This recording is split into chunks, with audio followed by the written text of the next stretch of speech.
Welcome back, guys. If you're here for the Ferrari, I know you're upset already. Stay tuned for the end of the episode and I'll give you an update. If you're here for the Model A, there's a lot of info to pack into this one episode and I'm pretty sure you're going to be excited. But for starters, I left the last episode on a bit of a cliffhanger because for a minute I thought I might have gotten sold a bunk engine. Now, that's not exactly what happened, but turns out the seller was really dishonest about what he was selling me. And we found some serious issues inside of this engine. It's taken a lot of hours to get them all worked out, and we're not even out of the woods yet. There's still something funny going on, but I think we can solve it.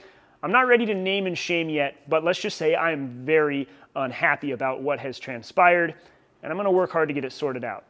Before we dive into that though, I've got new Rotiform wheels and tires to put on this thing. I am so excited with how they've turned out. They have completely transformed the look of the car. And we're gonna take the Model A on its first test drive in 18 months. This thing has been on the road before, but this is a big milestone in bringing this build back to life. There are some kinks to work out. It's not running correctly yet, but nevertheless, it can drive down the street under its own power, and that's pretty exciting. I'm excited to show you guys and take you along. Let's check out these wheels and tires for starters. Now, the Patreon supporters already know what these wheels are, but I'm excited to show the rest of you the new wheels for the Model A. It's a custom set of forged Rotiform 917s. They measure out to 18 by 12 for the front and 18 by 12.5 for the rear, and as the name suggests, they are inspired directly by Porsche's 917 Le Mans race car. Early 935s even wore a larger version of this same wheel, making it feel right at home on my Model A. Rotiform even matched the center lock specs of the Motegis I had previously, making these a bolt-on solution. Having given them the exact offsets that I want, these things showed up, ready to go.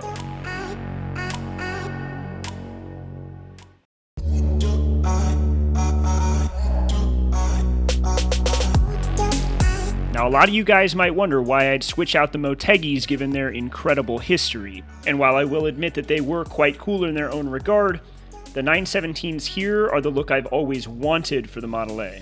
I chose a satin black finish to pay tribute to the original wheels of the 917 and the 935s, and because I know that it looks perfect on this thing.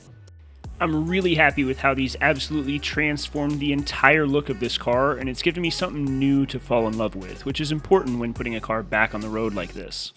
And because it's worth touching upon, let's talk about the tires.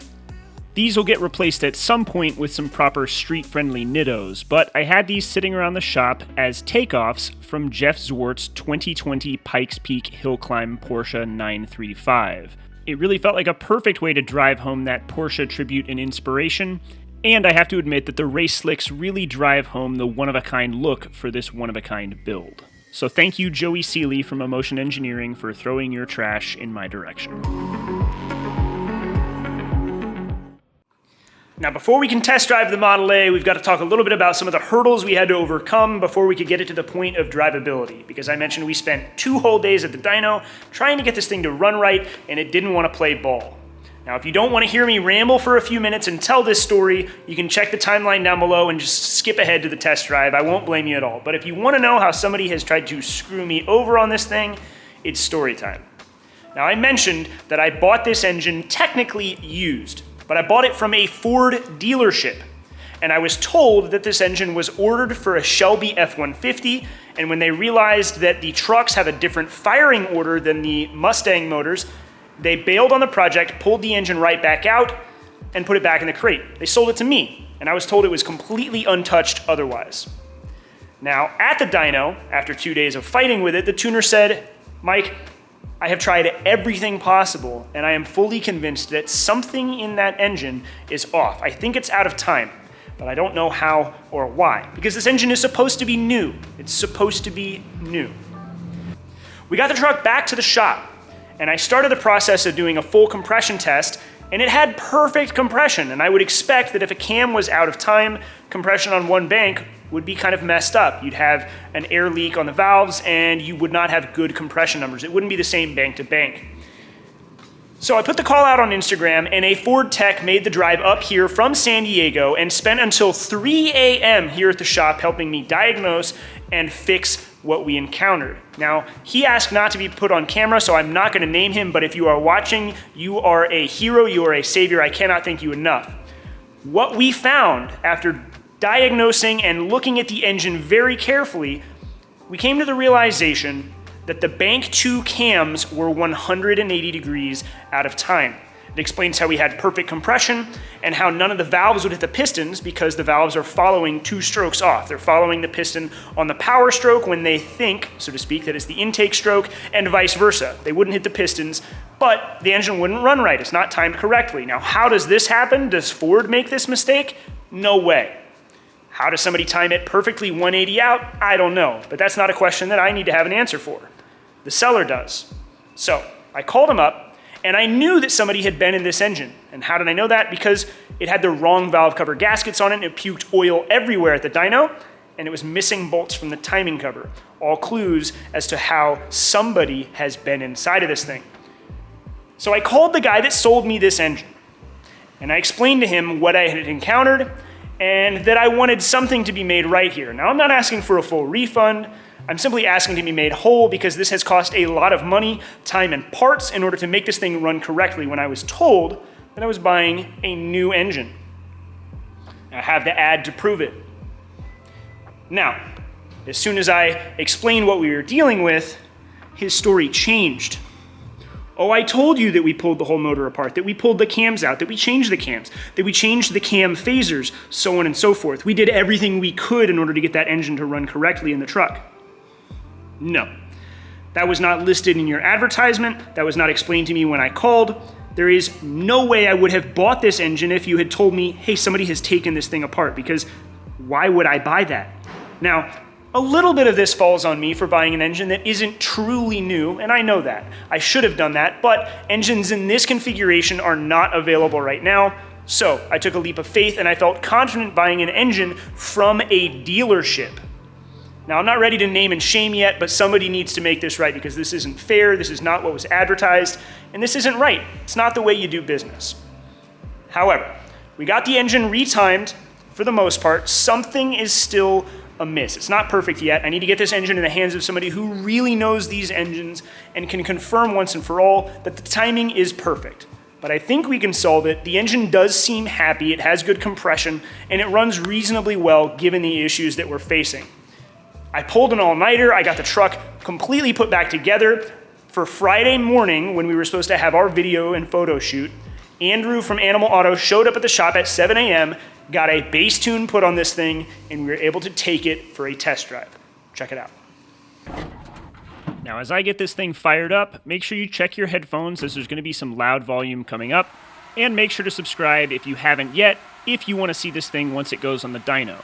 You'll hear here in a few moments that it's not running quite right yet, and I'll tell you why, but we've got to get those kinks worked out before we can actually strap it down and make some high power pulls.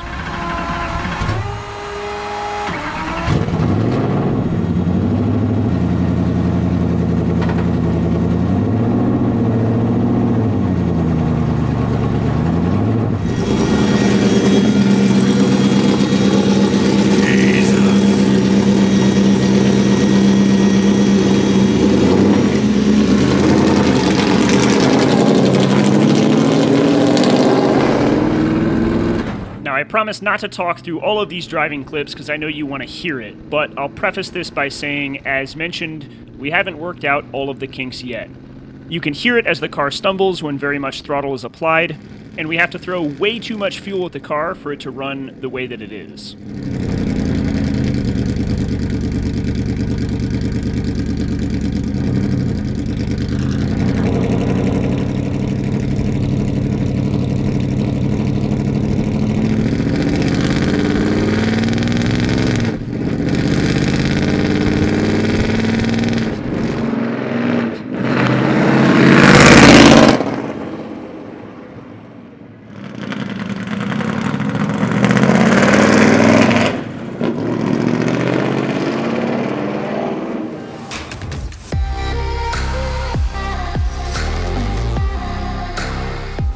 I couldn't turn down the opportunity to get some good rolling shots of this thing in motion because, truth be told, I think this is when the truck really looks its best.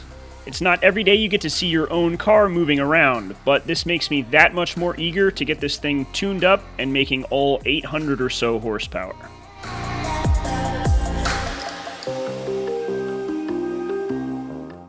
So we've got some kinks to work out. It's not running perfectly yet, but I do feel pretty confident about being able to get it run correctly. We just need to find somebody who really knows how to time these engines, who can come to the shop or who I can take the truck to and really have them get their eyes and ears and tools on it, because I don't want to mess with timing it knowing how difficult it is. I don't think I'll get myself into any better position than I'm in right now.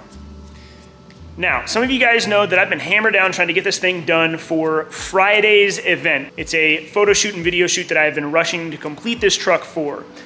And with the base tune on it and with it able to drive and move around, it was ready. However, as fate would have it, the shoot got postponed for 2 weeks, 3 weeks, somewhere in there. They want to make sure they have enough time to dedicate to this thing to really do it right, and I appreciate that. I know they want to do the vehicle justice, and so I can be patient for a little bit longer. That, of course, brings us to the Ferrari. Now, if you've made it this far, you're probably not too upset about Model A content, but maybe you skip to the end because you want to know what's going on. Honestly, some of you guys have made it pretty clear that you're upset, and I'm sorry, but I'm not. I love cars and I love projects, and I've got more than one. And I'm not going to dedicate all of my time to one or the other. I like to jump around. I had an opportunity with this Model A, and so I've put a ton of effort into getting it done. And we've done a bunch of progress really quickly, very quickly. And we're going to be back to the Ferrari very soon. I'm hopeful that on Tuesday we'll be back and I'll have some updates for you. But it's been nice to catch my breath, to take a break from it for a little bit and to focus on something else. I'm excited to have my Model A up and running, and it's a nice escape. On top of that, though, I'm still just waiting on parts. I haven't been able to make any progress on the Ferrari, even if I wanted to. Still waiting on those wheels, and until we get them, it's just small stuff we can cross off the list. It couldn't be done yet. It would be impossible unless I change some core aspects of what I want to do, and I'm not willing to do that just to rush the build along. So, we've been working on the Model A, we've been doing some other fun stuff. I've got another project here to get started on pretty soon. And for those of you that are here and supportive and excited about all the stuff I've got going on in the shop, I can't thank you enough, because I'm excited to share all sorts of stuff with you guys. I like more things than just Honda-swapped Ferraris. I like big engine hot rods, and I like off-road trucks, and I like everything in between. So, got some other stuff going on pretty soon. I'll introduce the new project ASAP. Thank you for the support. I'll catch you guys on Tuesday, hopefully with a Ferrari episode. Unless, of course, I figure the Model A engine problem's out, we get it on a dyno and make some big horsepower numbers. I know you guys will want to see that. But either way, I'll catch you on Tuesday. Thank you as always for the support.